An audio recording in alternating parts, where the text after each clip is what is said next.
देखिए, सारे सब्सटेंसेज को जो है हम लोग टेस्ट करके जो है पता नहीं कर सकते हैं कि किस में जो है एसिड मौजूद है, किस में जो है बेस मौजूद है।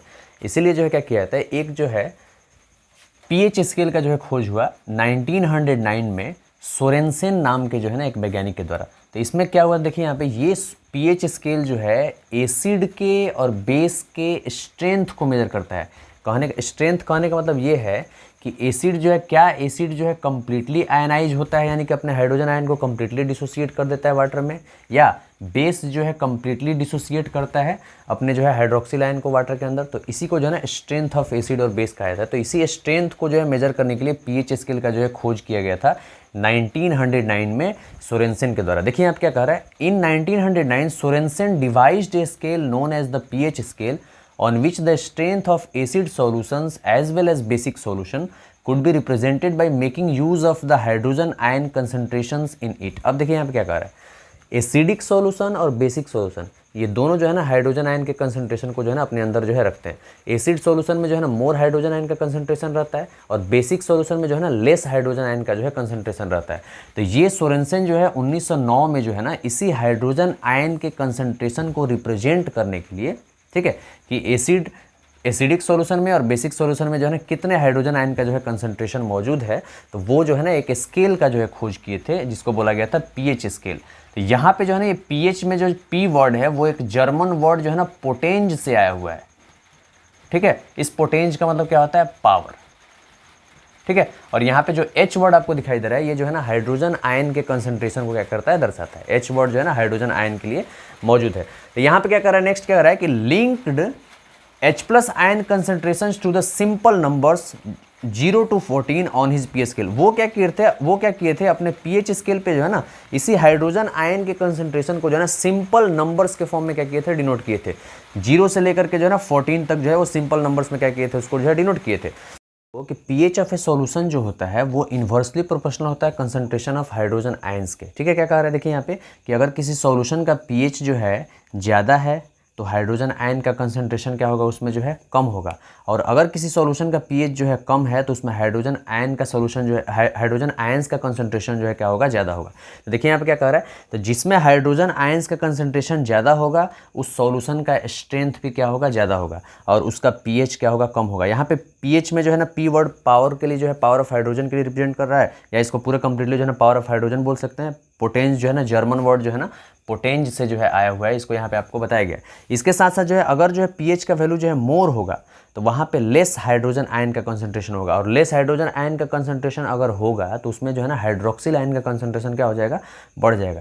तो इसको जो है ध्यान में रखिएगा। तो ये था पीएच के बारे में सिंपल सा। इसके बाद में यहाँ पे जो है सिंपल होल नंबर्स में जो है ना पीएच स्केल पे जो है 0 to 14 जो है हाइड्रोजन आयंस के कंसंट्रेशन को जो है दर्शाया गया है। तो इसमें जो है दर्शाया गया है तो 0 से 7 तक जो है, या 0 से 7 के ठीक पहले तक का जो है ना जो वैल्यू होता है ना वो एसिड के जो है ना एसिड्स के जो है ना पीएच स्केल को जो है क्या करता है, दर्शाता है, ठीक है। एसिड के पीएच स्केल को दर्शाता है।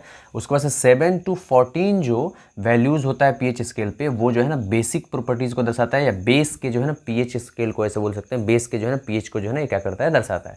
तो सबसे पहले यहाँ आप देखिए यहाँ पे 7 जो पीएच होता है वो न्यूट्रल सोल्यूशन का पीएच होता है, निष्क्रिय जो सोल्यूशन होते हैं उसका पीएच होता है। जैसे में डिस्टिल्ड वाटर जो होता है उसका पीएच जो है ना 7 होता है।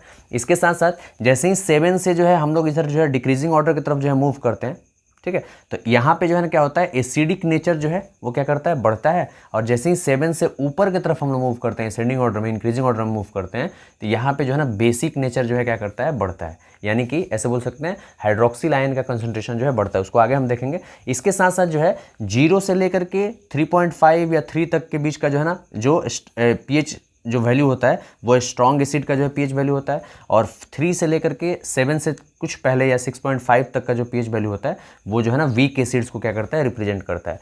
लेस पीएच होगा तो स्ट्रेंथ जो है क्या होगा, बढ़ेगा। कंसंट्रेशन जो है क्या होगा, लेस पीएच होगा तो कंसंट्रेशन ऑफ हाइड्रोजन आयन क्या होगा, वो बढ़ेगा। इसको जो है याद रखिएगा। इसके साथ साथ जो है 7 to 11 के बीच में ऐसे बोल सकते हैं जो पीएच स्केल होता है या पीएच वैल्यू जो होता है वो वीक बेसेज को रिप्रेजेंट करता है, वीक बेस को, ठीक है, या वीक अल्कलीज को रिप्रेजेंट करता है। और 11 to 14 जो पीएच वैल्यूज जो होते हैं वो स्ट्रॉन्ग बेसिस को क्या करते हैं, रिप्रेजेंट करते हैं। इसके साथ साथ जैसे ही हम लोग जो है 0 से 14 की तरफ जो है ना पीएच स्केल की तरफ जो है ना बढ़ते हैं, पीएच स्केल पे बढ़ते हैं, आगे की तरफ जो है असेंडिंग ऑर्डर में बढ़ते हैं, तो हाइड्रोजन आयन का कंसंट्रेशन क्या करता है ना, डिक्रीज करता है।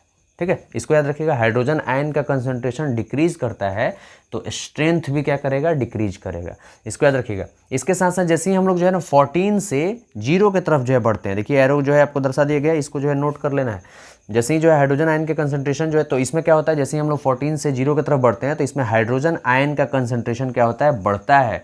तो हाइड्रोजन आयन का कंसंट्रेशन बढ़ता है तो एसिडिक नेचर भी क्या होगा, बढ़ेगा, क्योंकि बेसेज के अंदर जो है ना हाइड्रोजन आयन का कंसंट्रेशन जो है ना कम होता है, ठीक है, एसिड्स के अंदर ज़्यादा होता है। उनके अंदर भी जो हाइड्रोजन आयन का कंसंट्रेशन होता है but they are very less in number, ऐसे बोल सकते हैं। इसके बाद से जैसे ही हम लोग जो है 0 से 14 की तरफ जो है बढ़ते हैं तो हाइड्रोक्सिल आयन का जो कंसंट्रेशन होता है या हाइड्रोनियम आयन का जो ऐसे बोल सकते हैं, हाइड्रोक्सिल आयन का जो है कंसंट्रेशन जो होता है वो क्या होता है, बढ़ता है। हाइड्रोक्सिल आयन का कंसंट्रेशन या हाइड्रोक्साइड आयन का जो कंसंट्रेशन होता है वो क्या होता है, बढ़ता है, क्योंकि बेसेज के अंदर जो है ना हाइड्रोक्सिल ग्रुप जो है ना ज़्यादा होते हैं, हाइड्रोक्सिल आयंस जो है ना ज़्यादा होते हैं।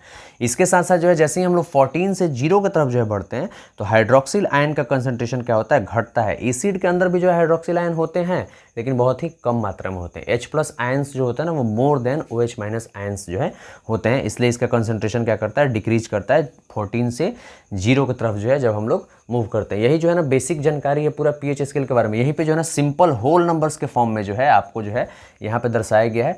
pH स्केल पे जो है ना pH वैल्यूज़ को सिंपल होल नंबर्स के फॉर्म में दर्शाया गया है। 0 से 6 तक के जो ऐसे बोल सकते हैं pH वैल्यूज़ हैं वो जो है ना एसिड्स को रिप्रेजेंट कर रहे हैं, और 8 to 14 तक के जो pH वैल्यूज़ हैं वो जो है बेसिज को रिप्रेजेंट कर रहे हैं। 7 जो है न्यूट्रल सॉल्यूशन को रिप्रेजेंट करता है, ठीक है। Hope you like the video. If you like it please like it, share and subscribe to my channel. और आप जो है अपने दोस्तों के साथ भी जो है इस वीडियो को जो है शेयर कीजिए।